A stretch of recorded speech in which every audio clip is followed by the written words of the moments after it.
Hello, good evening, everyone. Good to be together again on Thursday evening. I look forward to Thursdays, right? For me, it's thank God it's Thursday instead of thank God it's Friday. We get to hear new ideas, churn on some new concepts, and it gives a clarity. So, welcome everyone. My name is Anita, and I welcome everyone on behalf of Manhattan Center who is joining us on Zoom, YouTube, and Facebook. Very glad you have chosen to be with us.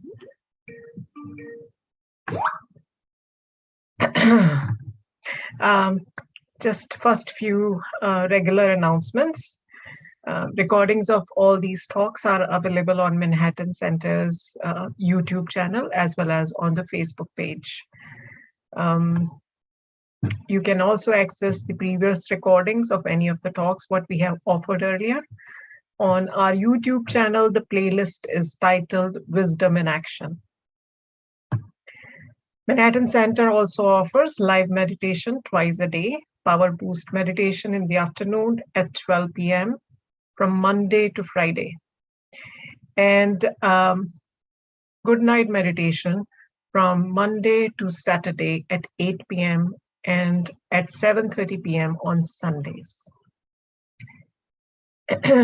This month on January 22nd, which is a Saturday, we are offering a workshop, how to change bitter moments into blessings.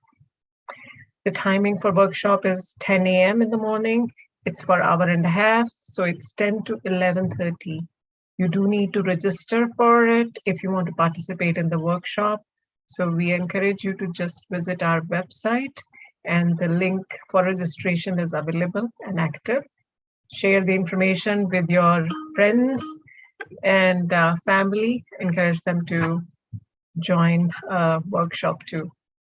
Besides that, we are also going to offer a meditation course, Reviving the Higher Self, but that's in month of February. But I would like you to block your dates because I know we haven't offered that for a couple of months. So there have been a lot of inquiries when we are offering the meditation course.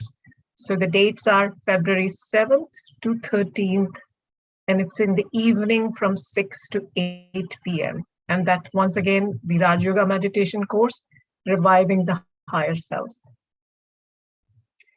So last, not the least, you all have control of your mics. And we encourage you to turn on your video if it is possible. It makes the class more interactive and the speaker feels more welcome. There is a little change again in our program. I know we have said Dr. Rona Schweitz will be giving today's talk, but Sister Rona will be joining from next week. She's doing a silence meditation for a stretch of a time. So she'll be with us from next Thursdays. Today we have Sister Ines Frank, and she was with us last Thursday also. But if you are joining us first time, a little introduction about Sister Ines. She is a student of spiritual studies and a Raj Yoga meditator for 20 plus years. Sister Ines teaches Raj Yoga meditation courses, runs a lot of programs. She's a part of a lot of projects. She's a very active member of the Brahma Kumaris institution. Besides that, she also is involved into the biomedical research in the area of immunology. And there is one more word, I'm not going to try to pronounce that. All right, so that's all for the announcements. So coming to today's topic. As a humanity, we are divided in so many ways. We live in different continents, different countries. We are divided on the basis of language, on the color, on the religion. But there are also things which unite us. No matter which country, which continent, which religion we belong to, those things are common across the board. very universal. And one of that is need and desire to belong. We want to belong to the family, we belong to a country, we belong to, if those things are kind of not there, even if they are there, right? We still the list goes on. We want to belong to our team, what soccer team or the baseball team, what we play for. There are sororities and there are fraternities we belong. And we say, it's a sense of a family. People join army to belong to a family. And the list goes on. It's not just like we are satisfied after feeling, oh, I belong to family, I belong to this group, or even if you have a very close family bonding in your own family or extended family, this desire is just like unsatisfying. And we just kind of keep spreading our wings, if that's the right word to say. But what was surprising when I was thinking about it is, although we spend so much time and effort to belong and to find even things, nowadays ancestry is something new, right? People go and try to find out their lineage, right? Yeah, that's another thing, right? We want to find out our bloodlines. We belong to aristocracy or royalty or any of those, right? But what was surprising was that it can change just in a second. And if I want to quote an example, people adopt children, and often enough, they don't tell the child until the child is grown up. And the moment that information is shared, things change. Often you find cases where children say, I want to find my own biological parent. I don't belong. I'm not here. Whatever I knew it is all false. The sense of belongingness, I felt like it's not even skin deep. It's just a thought. You change the label. The sense and the allegiance, maybe it's a strong word, but I couldn't come up with anything. It just changes in a second. And then the thought was, why is it so? And this phenomena is also common across the board. It doesn't change whether you're from America or from India. Then the thought was, could it be that all of us, the whole humanity, we are actually aliens in this physical world? And no matter how many ways we find out and we say we belong and we try to create that sense of identity, it just changes in a jiff. Did you ever think that we are all aliens? All the stories, what they write, the aliens that come and taken over, that's actually us. So I'm not going to expand on it more. I'm going to hand over the mic to Sister Ines, and let's hear from her what she says about sense of belonging. Welcome, Sister Ines. Thank you, Anita. Good evening and welcome to our Wisdom in Action for tonight. Greetings of peace. So, yes, tonight we will look a little bit at the whole aspect of belonging.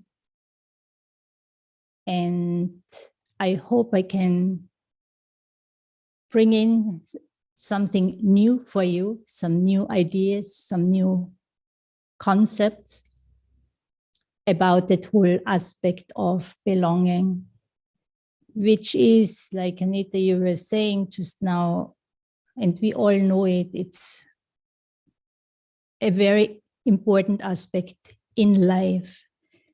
We all need to belong, we want to belong, we want to have that experience to be part of something bigger. I'm not so sure how much we think about belonging as such, but we all know about the importance of relationships. So it's part of human nature to reach out, to connect, to build relationships. And I would think that life is really all about relationships and how well I'm able to live my relationships accordingly will also be an experience of belonging. And it's like when you clap your hands, there are always two hands needed to clap, right? So I think tonight we will also look at both sides, because relationship is always a two-way communication. One is what the world gives to me, and then the other aspect, the other way of traffic is how do I relate to the world around me? And where is our meeting point?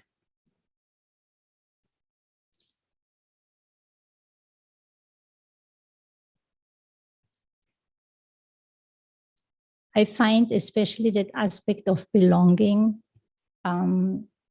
it starts in childhood already, right? It is very, very important for the child. When the child grows up, the baby grows up, child grows up, to have that experience of safety, of comfort, of feeling nurtured, of feeling protected. This is an experience that allows the being to express, to explore the world in a very safe way. And, you know,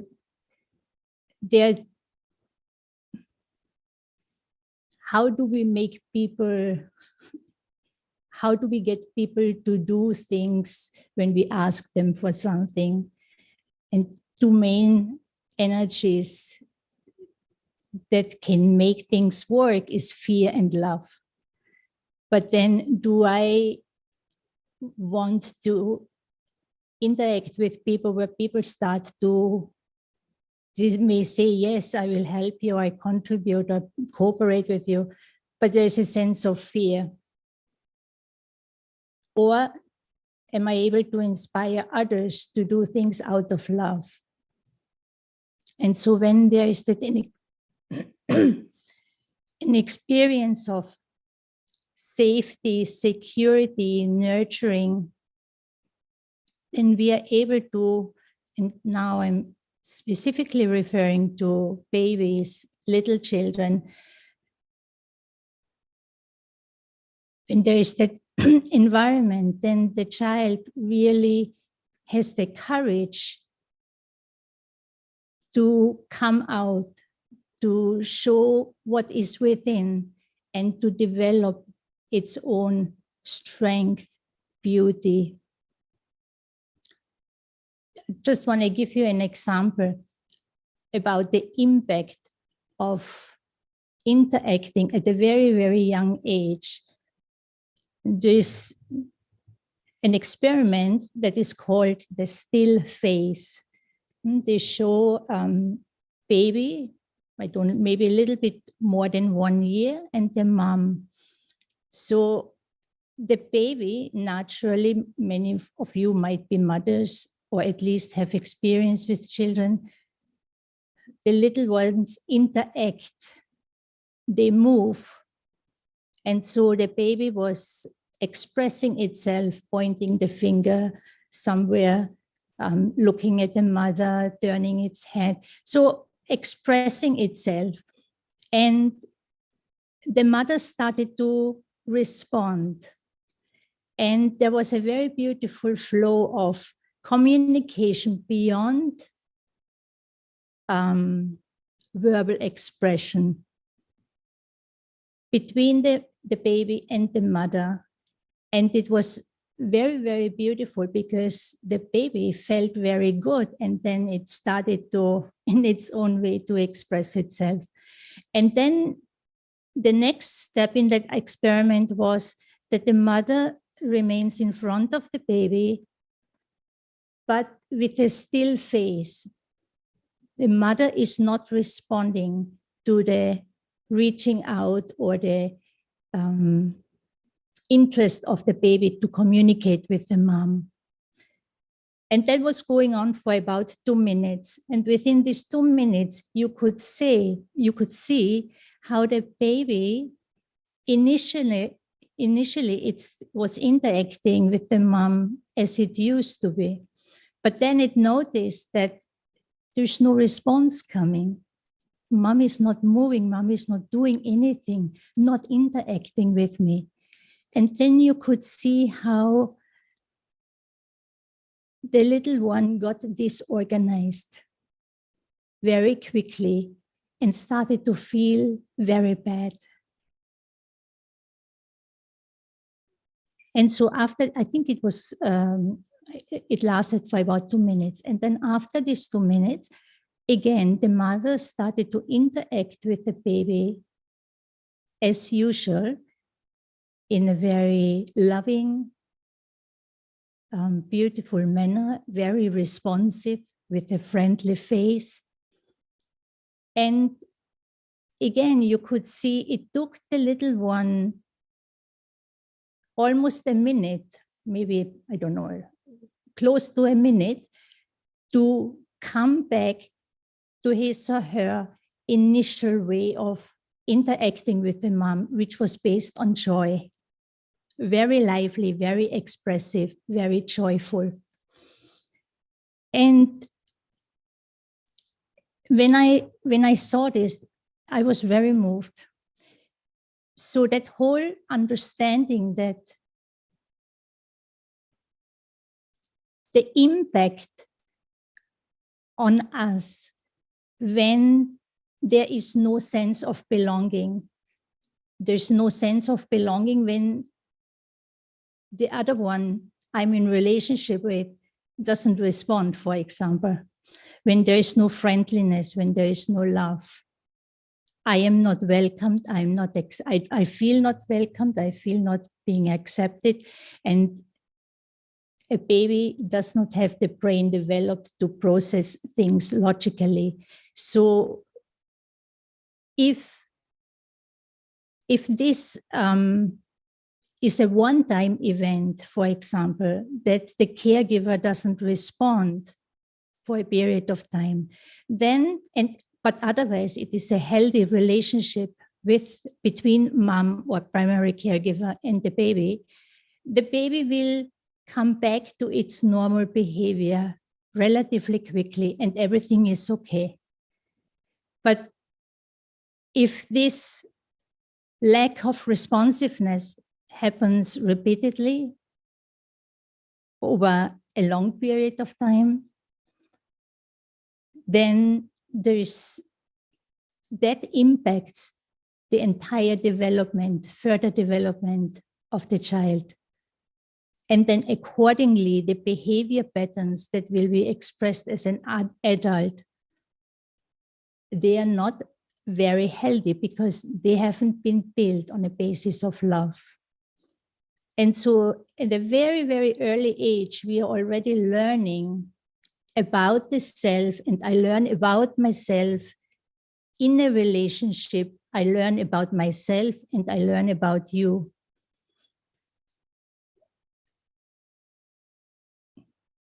So ideally, this sense of belonging, being in a healthy relationship, starts already at a very early age. But then, of course, even as we grow up, we still have the need and we want to belong. And so dependent on what my interests are and how strong my need for belonging is, I will, I will connect with different groups. sport groups, maybe then at school, at work, will form relationships and interactions that help me to create that sense of belonging. And in terms of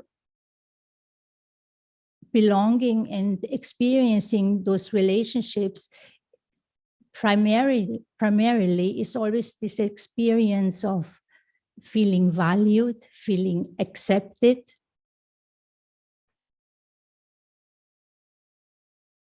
And then even for adults, so we also perform much better when there is a sense of belonging, when there is a sense of, when I feel accepted. And so how we perform in life and how we feel about our own selves. And then of course, connected with that is our performance at work, for example, how I live my life, the relationships that I have will be much more of happiness and healthy relationships when there is a sense of belonging. And then, of course, if I, wherever it is or with whomever I am with, if there is the opposite of acceptance, you could say maybe this is rejection. When there is no inclusiveness, that will give the other one then the experience of, oh, I am not part here. I don't belong here. I don't feel that sense. I am part of you or part of this group. If I cannot contribute, if I cannot interact, if I am not part of that community or that group in terms of what we share together, then there's that sense of rejection and I don't belong. And we all know that this kind of experience is not very healthy. And so I think the whole pandemic, and it's going on for quite some time, the lockdowns we had, or even now the social distancing and wearing masks and all of that, has certainly enhanced that sense of I am not part, I am separate from others, I'm separate maybe even from my family, from other people. I cannot go out and do what I want to do and meet people and do things together. And that extended period of time to having to be with my own self, or maybe with the immediate family, with one or two or maybe even three people together. If we get along very well, I wouldn't have had any problems. But if there is any difficulty in relationship, then that whole experience will probably have supported or brought out that sense of separation. And for some, even loneliness. And so that can take us then into a way of thinking that is really not very healthy. And so we know globally, actually, the mental health problems have increased dramatically. Anxiety, depression. And so in a way, all of that has to do or is connected with my sense of belonging. Now, of course, nowadays, or even, when we were little, who had a perfect family or a perfect upbringing? Hardly anyone. We all had our own experiences, and at many times, probably, the way things were going, I may not have felt, so much that I'm in a safe, protected, nurtured environment. But then now as adults, as children, our processing of information is very different compared to when we are now, grown up. We can think, we have choices, we can learn, we can understand. And even though maybe, different things happened in my past that didn't foster that sense of deeper belonging and, a sense of belonging where I feel really deeply fulfilled also and close to myself, maybe even close to God. There is still a lot that we can do for ourselves now and also for others. And maybe not only can, but it's our responsibility to do so. And, my duty here also, my role here is also to share with you, especially from a spiritual dimension. And this is where we now move into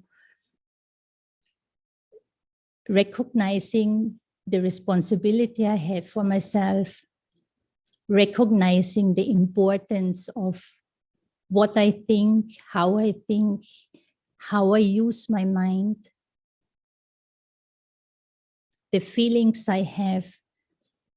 So to take responsibility for that and create a very healthy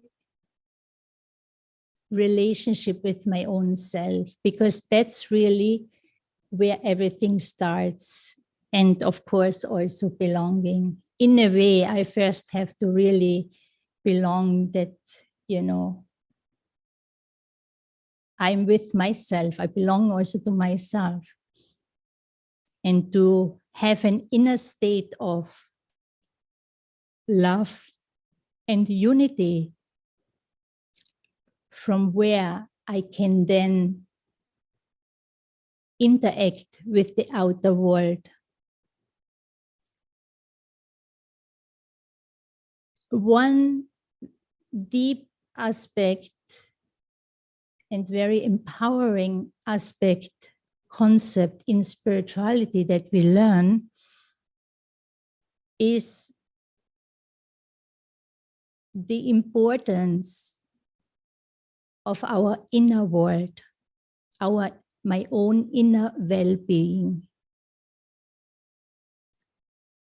And to live life from not always just consuming and taking information in my mind, but actually become a giver and start to contribute. But if I want to give, we have to have something, right? I have to have it first in order to give it or share it with someone.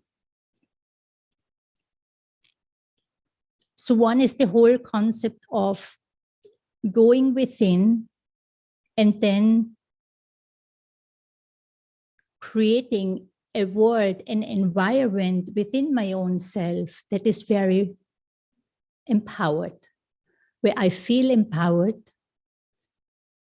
And then from there, we're going to go into more detail here soon, but then from within, I connect with the outer world.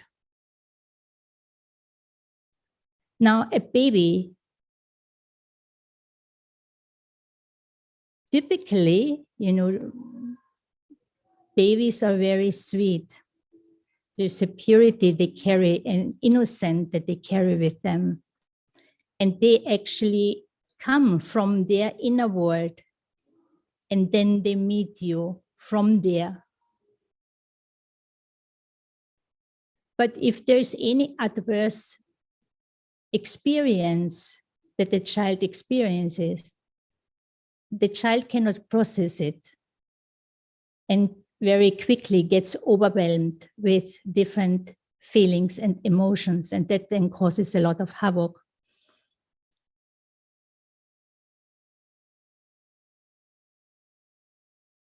So for us now to return to an innocence, like it's also, you know, seen with babies or little children, but an innocence that also, where there is also wisdom, understanding. And so what happens when we too much accustomed to always take information in and always, you know, look outside and want something. And I'm now referring not necessarily to physical things, but respect, for example, love, acceptance, so that I can feel belong. Now the world overall has become very dry. A lot of problems. Well, you know, many people, they don't really feel very happy. So what is it that, and then everyone has problems. So everyone has things going on in their life, you know. So many things happen and very fast. And so everyone has to, you know, catch up and see how they manage their own life. And then, you know, where to take to give mothers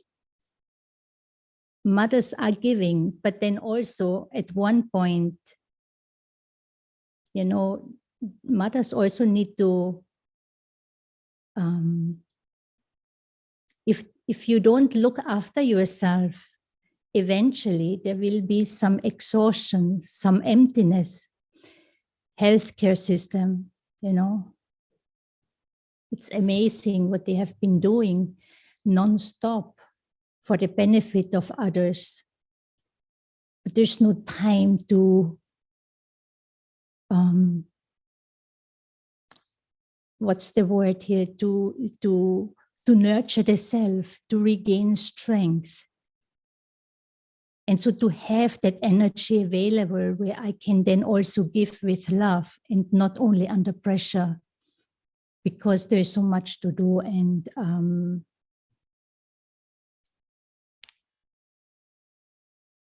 so when we only take from the outside, that's one aspect. So if we just keep taking, what happens that we also many times take sorrow. We're not only taking good things inside, we are also taking things inside that are not so good. You know, things that happen, adversities, what people say, and so on and so forth. And when I take, or people do things that are not really, really good, right? So then I may get even upset about it. I think about it. I take sorrow from it. So then the same thing that's happening outside is happening in my own mind. So how will I then feel about the person? How will I feel about the situation? How will I feel about the group? If I have negative thoughts. So I think one aspect that we need to learn and take responsibility for is to understand that whatever happens outside of me, whatever someone does or does not do, or whatever happens, it is what it is. There is not much that I can control about that. I don't have control about it. And everyone also, for example, everyone does the best they can, because if I could do better, I would do better, right? And that's probably true for everyone. And then you don't know what just happened to that person, that he or she is reacting like that. So not too much depend on really the performance of those around me, but to remember that they also have situations, difficulties in their life, and maybe there is also a lack of understanding sometimes. But whatever someone does or whatever someone is at any given moment, it's the best they can. And if I maintain my self-respect, then I will also have respect for the other one, and I will remind myself, wait a moment, maybe that being is not so bad, you know. I will have maybe the courage, the strength to connect with something positive, or at least have the faith that this was a temporary, this was a performance that just happened, but that same being can also perform differently in a more positive way. So in this case, then I don't take the problem or the bad feelings or the negative thoughts about the situation, about the person inside. And if I don't take that inside, my feelings will not change so much. I will not feel unhappy, upset, or even worse. If we can look at the world and whatever is going on more in the sense that whatever is happening, okay, so what? It is what it is, and learning to accept that, and then see where is it that I can contribute to make things better by having a positive vision, to upholding their hope for others, upholding their respect for others. And so for that, of course, I have to stay within my own self-respect. And that will also have an impact on my sense of belonging to individuals, to a group, to a family, to the world. Because if I'm very judgmental, if I'm critical, if I only pick on the weaknesses, on what is the problem, now that's what I will experience. And where there are problems, there is not necessarily a sense of belonging. Or when I disagree. And so what we also learn in spirituality, that it is very, very important to always connect to something positive, to the specialty, to a quality within myself and also outwardly. Only then will we be able to maintain also relationships and connections with myself and with others that are healthy, and where I can gradually build on it to make it even better.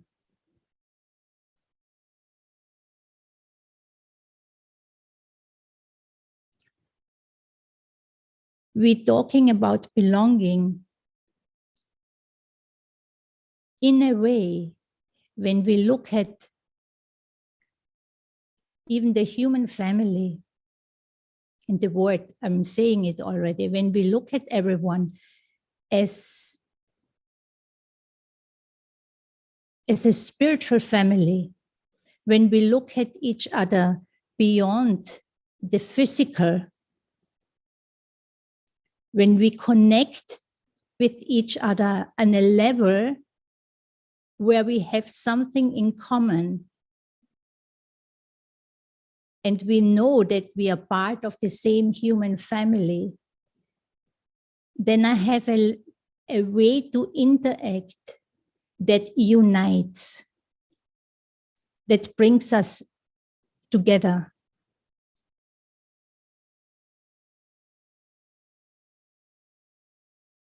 if there is not love, what is it really that connects us?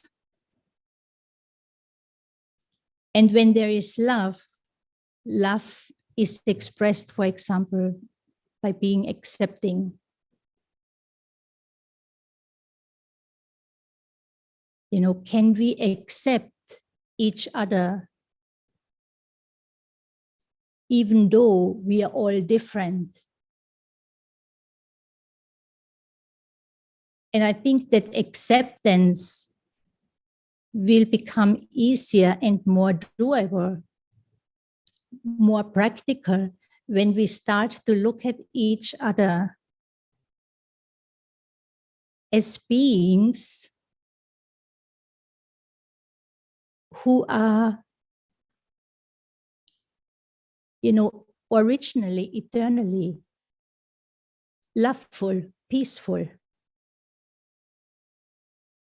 And we are here to play our parts in our human form.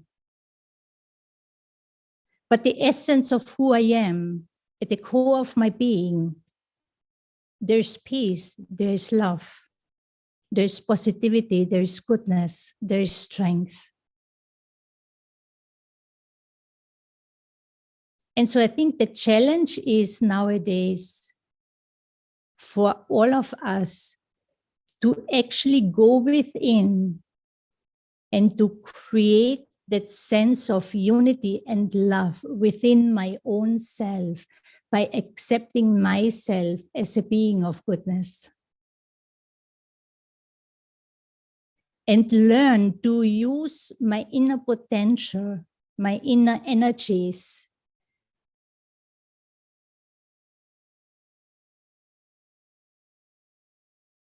and share those with those around me, start to interact with myself and then with others on the basis of a universal love, a spiritual love, where I connect more to the being and not so necessarily what the being is doing right now.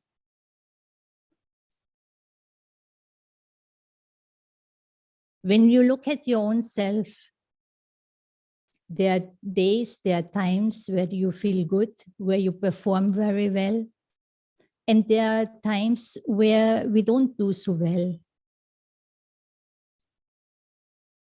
But do I want to be judged by others based on the days or the moments where I don't do so well? How will I feel? And so then for us also to learn to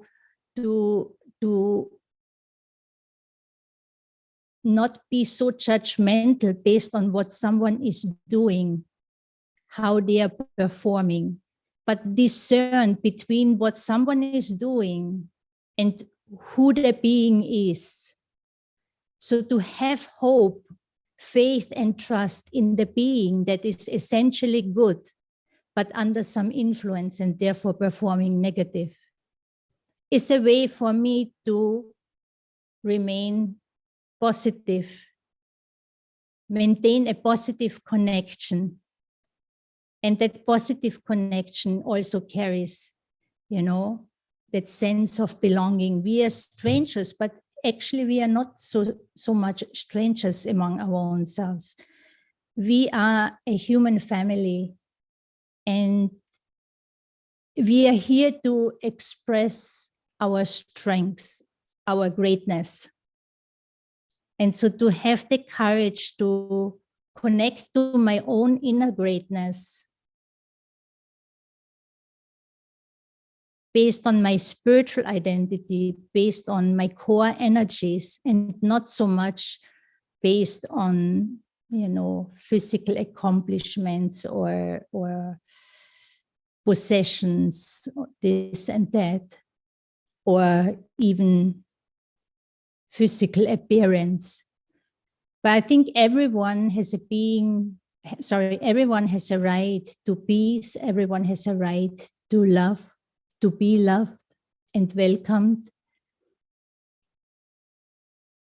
And when we look at the spiritual dimension, then this is really who we are. And if we have faith in the self and in others, then I hold my vision on that understanding that the truth, peace is in everyone. And like the mother upholds a positive image, a positive vision for the child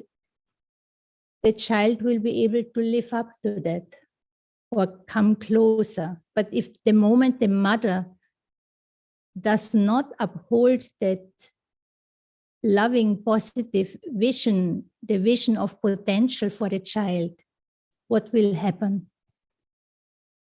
And so I think it starts within.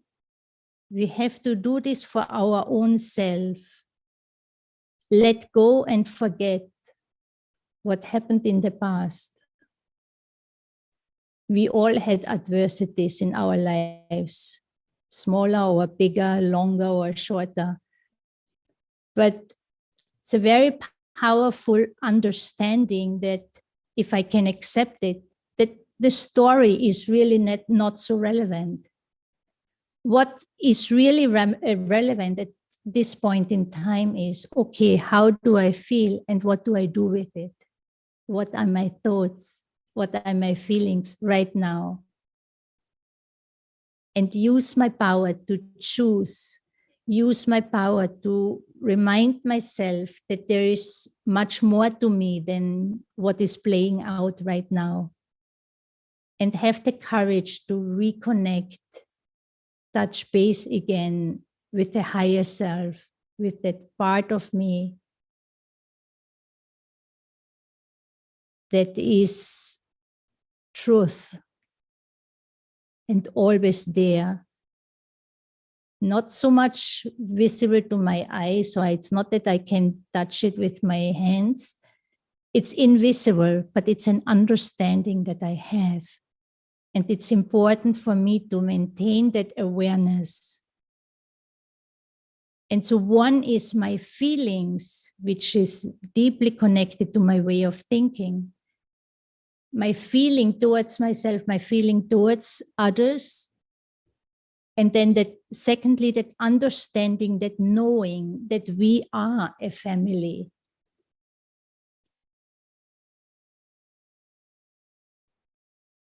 If I am in a white body, black body, yellow body, doesn't matter what nationality, like poor, rich, what religion, these are actually not so much relevant.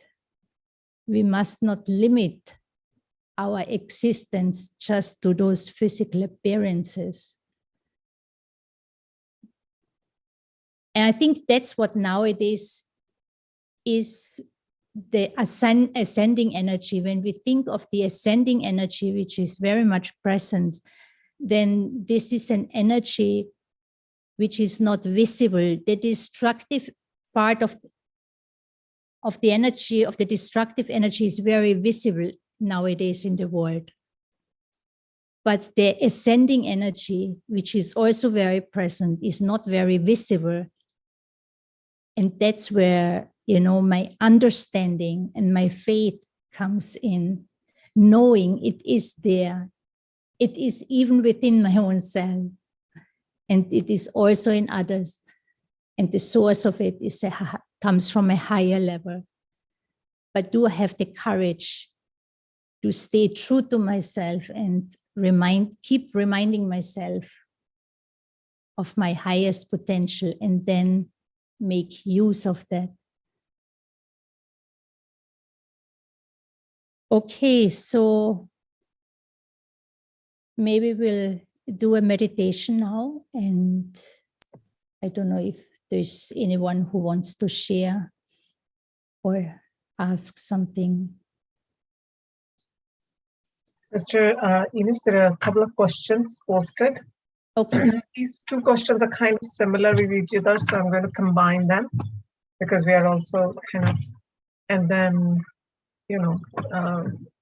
maybe Madhura can, if there is time, she can ask a question. So the question is, what about those who don't understand the concept of my inner love for self and love for them? And then there is another question which kind of jives with it. You know, how can someone who is judgmental, one who don't understand you, your point of view, if they misunderstand you always, how can, you know, this happen that you can kind of have a positive? You know, like we mentioned earlier, babies are very dependent on how the primary caregiver interacts with the baby. And based on that interaction of what is reflected back to the baby learns.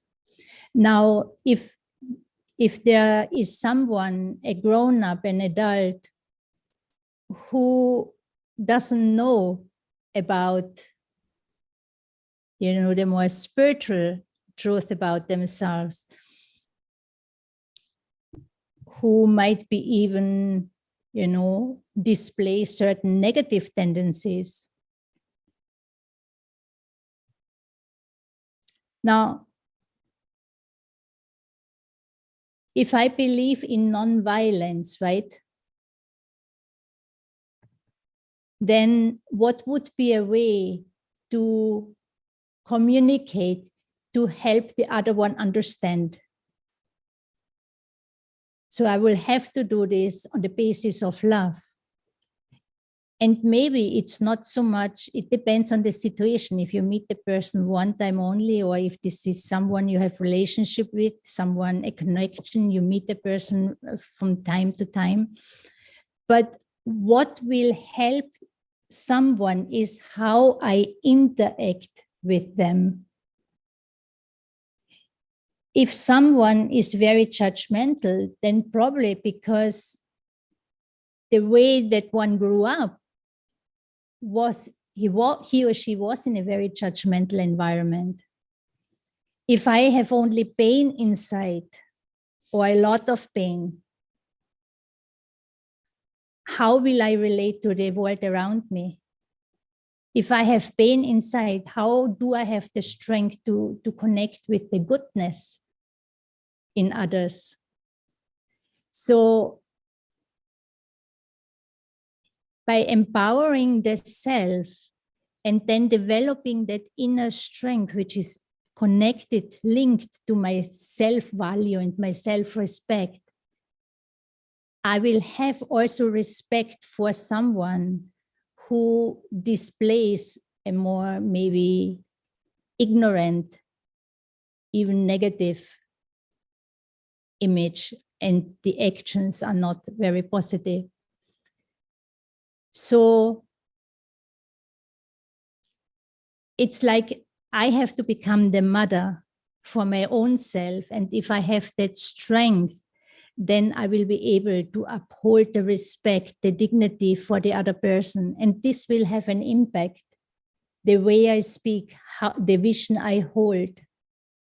And even if I have the opportunity to share a few words, what's my intention? Do I want to convince? Do I want to, you know, am I telling off someone? Or am I really coming from that genuine place where I'm interested in the well-being, in the upliftment, in the empowerment of the other person? You see, life is really not so much what's going on outside of us. Life is really what is going on within me, and how do I interact with the outer world under any circumstances. Because in the past, we didn't have all that information, and, you know,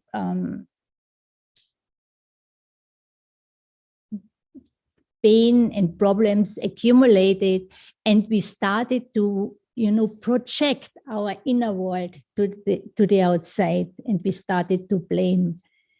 But the outside is really not that relevant.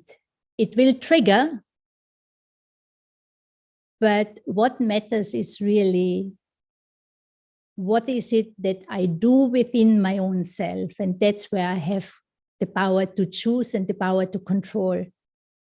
And so I think the challenge for all of us is now to get my own relationship with my inner self right, and use that acceptance, that love, that compassion, patience, respect for my own self, to bring myself closer and closer to a state of truth where there is peace and love. I hope this kind of answered both questions.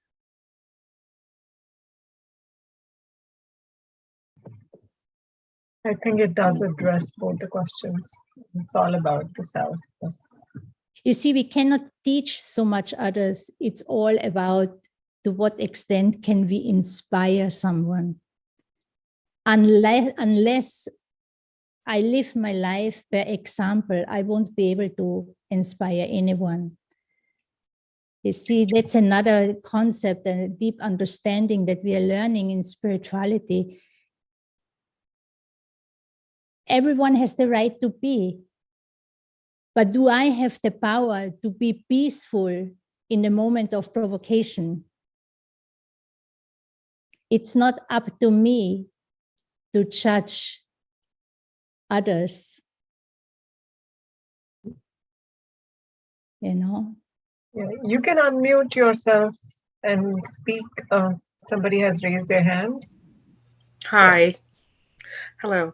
I understand what you're saying. I'm struggling with the concept of not being selfish. We were taught to never be selfish, always think of the other person, and it has never served me.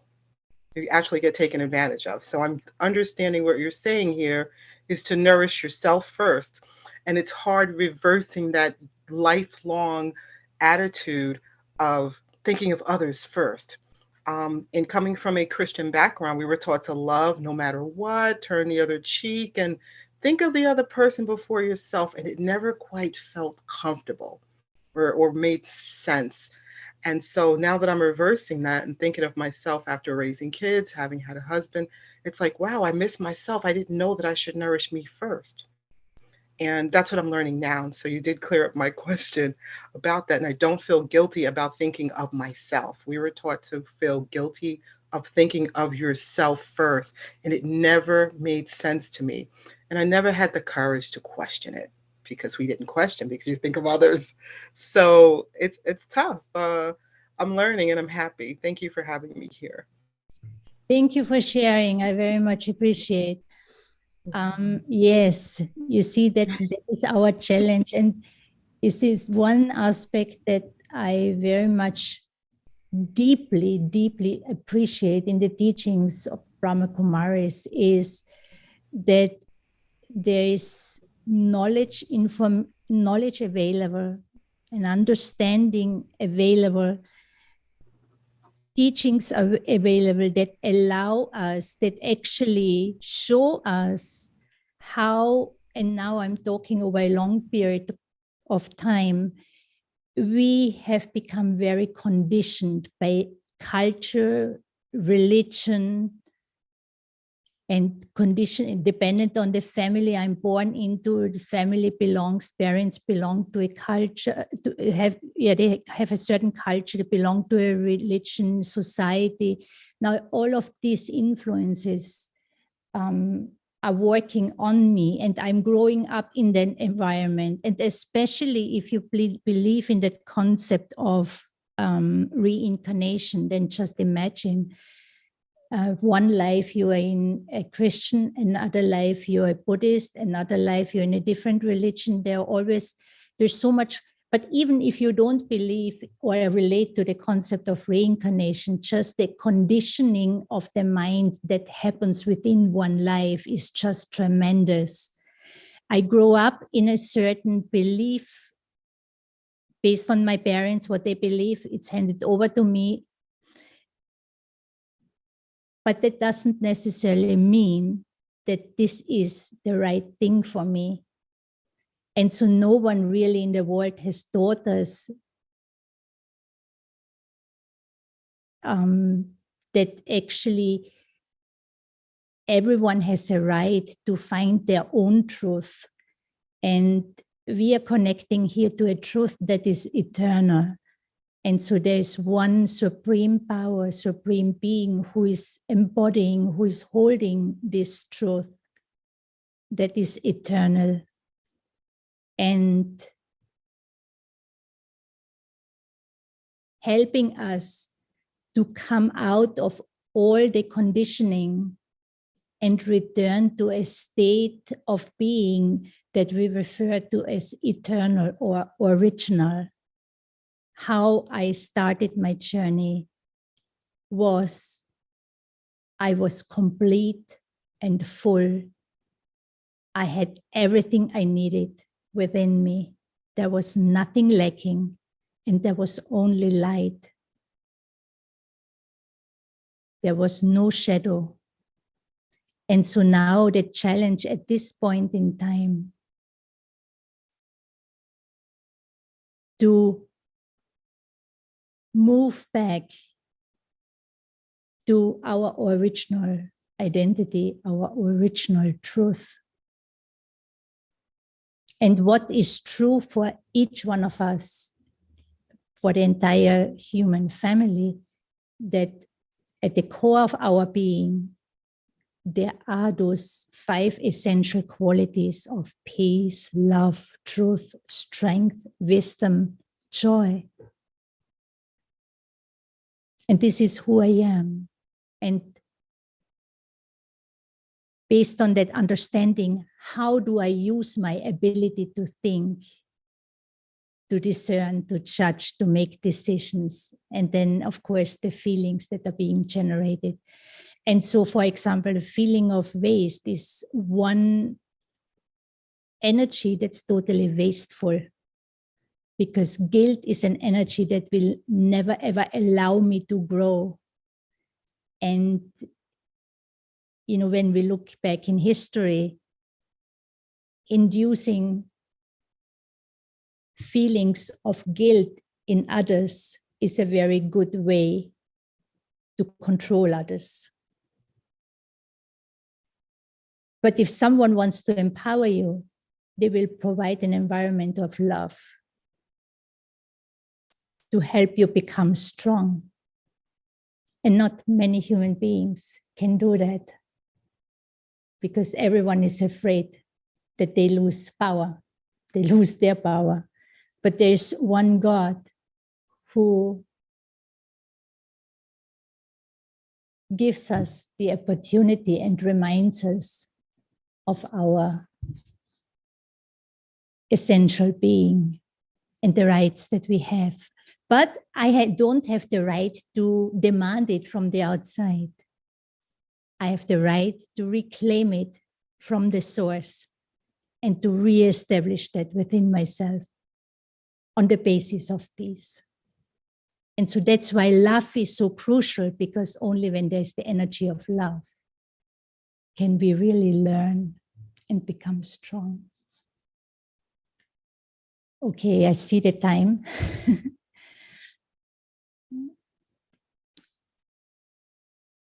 Should we just have a minute of reflection, meditation to close the evening? Would that be okay? If someone really has questions, then maybe you can put it in the chat and also give your contact information. We can then respond to you if you really want to. Or you bring it up next week with Sister Rona. Okay, for 1 or 2 minutes, just sit relaxed wherever you are. And check the body if there is any tension. Give the permission to let go. And then I bring the focus of attention inwardly. And you can visualize a sparkling point of stillness within your own mind. And so I take my attention away from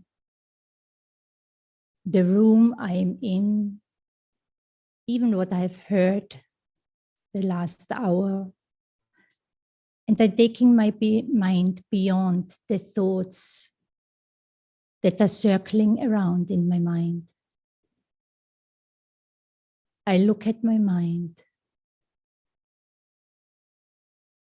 and I tell it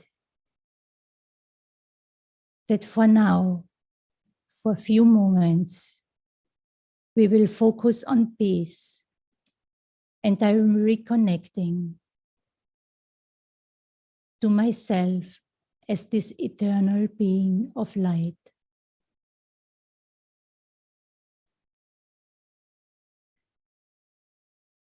I have gone beyond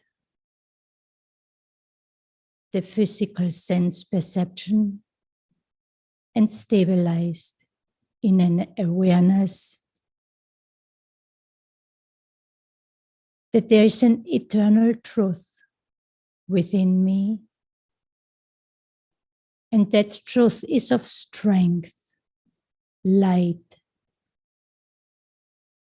the light of peace, joy, spiritual love.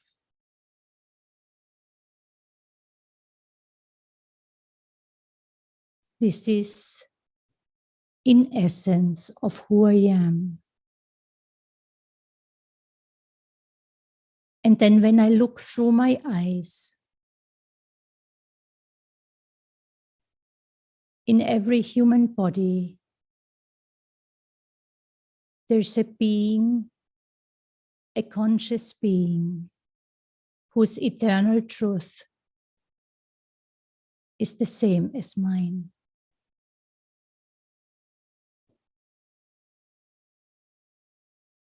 And so there is the reality of a spiritual family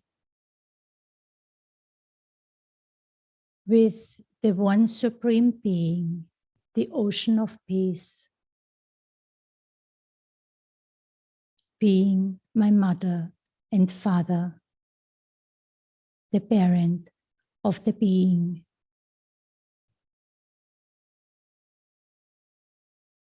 And everyone else is my spiritual brother. Or because they are in a body, my physical, my spiritual sister or spiritual brother.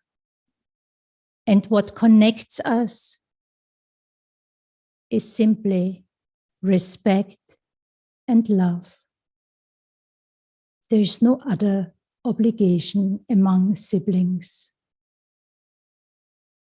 And I, the being, I stay in tune and connected with the source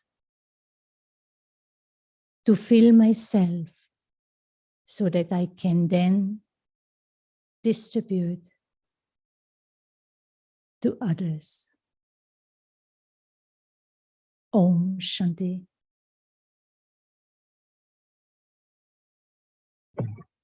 Om Shanti. Thank you so much. Thank you. Thank you. Om Thank you Shanti. very much. Om Shanti. Thank you. Thank you. Thank you so much. Shanti.